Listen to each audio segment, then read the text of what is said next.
Everybody, welcome to another episode of Just Sports with John today. And today we're going to be talking a little bit of NBA. And we're getting closer to the end of the season here, only a couple games left. I think most teams have less than 10, probably around 7 or so left. And so we've got some key things going on here. So, first, talk about a little bit of the standings in each conference. So, with the East, unique thing here is all the teams that are going to be in the playoffs are now locked in. It's just a matter of what seeding everybody's going to be. So every team that is in, or every team in the East is now either in the playoffs or out of the playoffs. And now we're just looking at the seedings, and might get into that a little bit later at some point. But that's the big news out of the East right now. And then there's still some jockeying for the number one position between like the Celtics and the Bucks and Heat, maybe.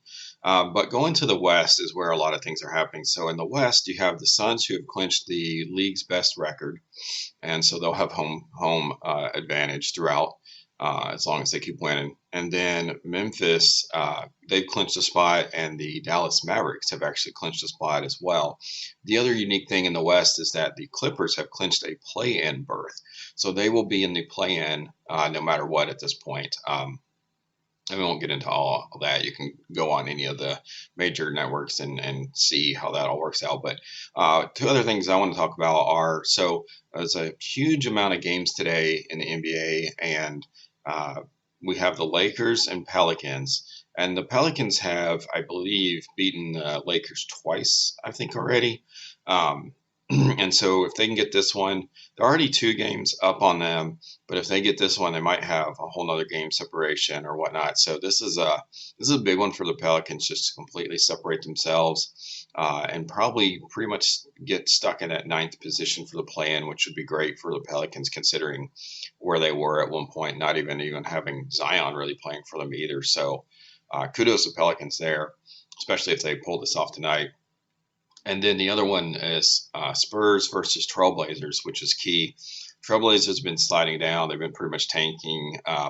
So Spurs should be able to pull this out tonight. And that's really key because the Spurs and Lakers have pretty much identical records at this point.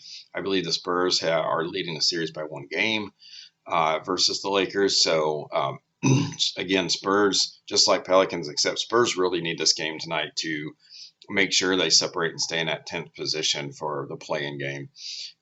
So that's real key. We could see the Lakers fall out of the playoffs, not by just a little bit, half game, whatever, but like this tonight, if Lakers lose and these other 2 teams win, Spurs and Pelicans, then they're gonna fall at least a game, if not a game and a half, behind the closest team, which would be the Spurs. So that's a really big night in the NBA. Also, we have the Suns and the Grizzlies playing, and I'm kind of interested about that because, these are the top 2 teams in the West. So are they going to bring it to the table, and are they going to really get after each other and make it a really good game and kind of feel each other out? Or is this going to be one of those kind of vanilla games because the Grizzlies are 8.5 behind the Suns in second place, so it's not going to affect anything by the end of the year.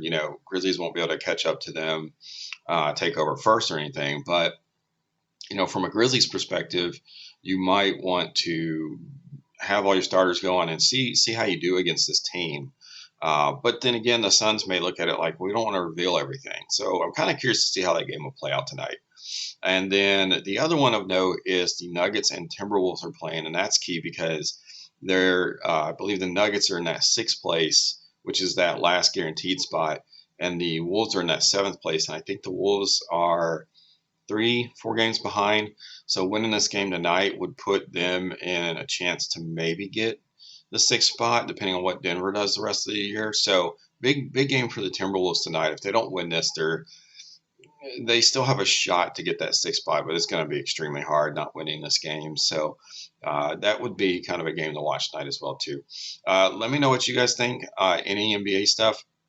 If you guys want to talk more about individual players or anything like that, shoot me a message in the comments. Don't forget to like and subscribe right here if you haven't done that already. Especially make sure you like these videos. I'd like to see more of that from you guys. All right, and you guys take care. Enjoy the NBA games tonight if you're watching, and we'll start getting back into maybe some NFL talk going in the weekend here, and hitting up the draft here in a little bit as well too. So, all right, have a good one. Bye.